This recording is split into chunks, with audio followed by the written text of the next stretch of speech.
In today's video, I'm going to teach you how to replace image in Canva. Whether you are updating a product shot, swapping a background photo, or just refreshing a design, this quick technique will let you change an image without rebuilding your layout.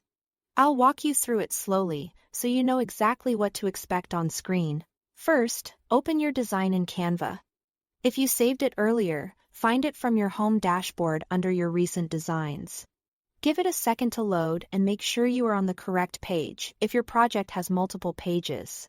It's helpful to zoom in a bit so you can clearly see the image you plan to replace. Take note of where that image sits in your layout so you can drop the new one in the right place. Next, upload your new image to the Uploads tab. Look at the left-hand sidebar and click Uploads. Then click the Upload Files button and choose the image from your computer. Common formats like JPG and PNG work great.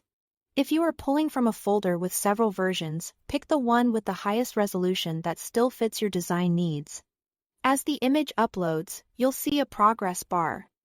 Once it finishes, the image will appear in your Uploads panel, ready to use. Now, click and drag the new image from the sidebar directly onto the image you want to replace. Don't just drop it anywhere on the canvas. Hover over the existing image in your design. As you position the new image over it, you should see a subtle highlight or outline that indicates Canva is ready to swap them. Keep holding your mouse until you are sure you are over the correct spot. Release the mouse when the new image covers the old one, and it will snap into place. When it snaps, you'll see the new photo take the exact position and size of the previous one, keeping your layout intact. If it doesn't snap, that usually means it was dropped slightly off the target.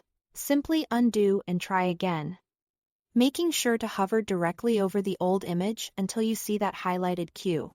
Once it's in place, take a moment to review your design and confirm everything looks aligned and consistent. That's all there is to it. Thanks for watching.